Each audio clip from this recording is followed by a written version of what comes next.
রাসূলুল্লাহ সাল্লাল্লাহু আলাইহি সাল্লাম 23টা বছরে উম্মতের দাঁড়ে দাঁড়ে ঘুরছেন, কभी আরশ पर कभी फरश पर, कभी उनके दर कभी दर बदर, गमे आशिकी तेरा शुक्रिया मैं कहां कहां से गुजर गया, कभी हो रास्तों में तन्हा कभी हो गुरूद सहरा, मैं जुनू का हम सफर हो मेरा कोई घर नहीं है।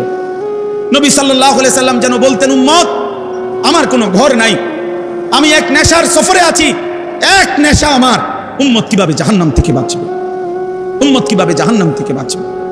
কবি উনকে দর কবি দর বদর, অর্থ হইল কখনো আমি আল্লাহর দুয়ারে পড়ছি, কখনো আমি আমার মালিকরে বলছি আল্লাহ আমার এক এক উম্মতকে হেদায়েত দেন, কখনো উম্মতের দুয়ারে দুয়ারে ঘুরছি, উম্মত জাহান্নাম থেকে নিজেকে বাঁচাও।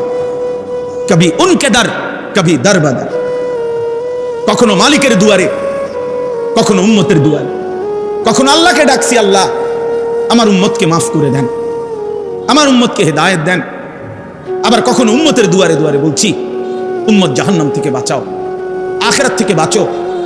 হাদিসে আছে আল্লাহর নবী সাল্লাল্লাহু আলাইহি সাল্লাম ফজরের নামাজের ওয়াক্তেও নিজের মেয়ে ফাতেমার ঘরের দরজার কড়া নাড়তেন আর বলতেন, ফাতেমা কুমি লিসসালাহ আনকিজি নাফসাকি মিনান নার, ফাতেমা ওঠো না মা, নামাজের জন্য ওঠো, জাহান্নামের আগুন থেকে নিজেকে বাঁচাও মা।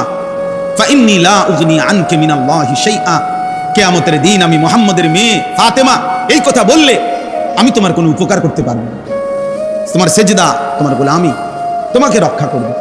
এজন্য উম্মতের উলামায়ে কেরাম, উম্মতের দাঈ, উম্মতের ওয়াইজ, উম্মতের বক্তা আপনাদেরকে আখিরাতের সন্ধান দেয়, আপনাদেরকে জাহান্নাম থেকে বাঁচাইতে চায়, আপনাদেরকে কবরের সুন্দর জীবনের সন্ধান দেয়, আপনাদেরকে সুন্দর একটা পরকাল হবে, জান্নাতি একটা জীবন হবে, জাহান্নাম থেকে বাঁচবেন।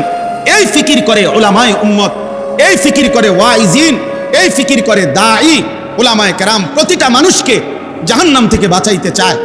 এত বড় নিঃস্বার্থ খেদমত যেই উলামায়ে কেরাম করতে চায়, মানুষের অনন্তকালের আখিরাতের চিরস্থায়ী পরকালীন জীবনের বাঁচাবার জন্য যাদের ফিকির, যাদের চোখের পানি, যাদের আহাজারি, যাদের চিৎকার, সেই ওলামায়ে কেরাম, সেই ওয়াইজ। আফসোসের বিষয় হইল এমন নিঃস্বার্থ জাতির সেবক যারা, উম্মতের খাদেম যারা, সেই ওলামায়ে কেরামকে যারা বিদ্রুপ করে, সেই ওলামায়ে কেরামকে যারা ব্যঙ্গ করে, তাদের চাইতে চূড়ান্ত বেয়াদব আল্লাহর জমিনে আর কেউ হইতে পারে না। এই জন্য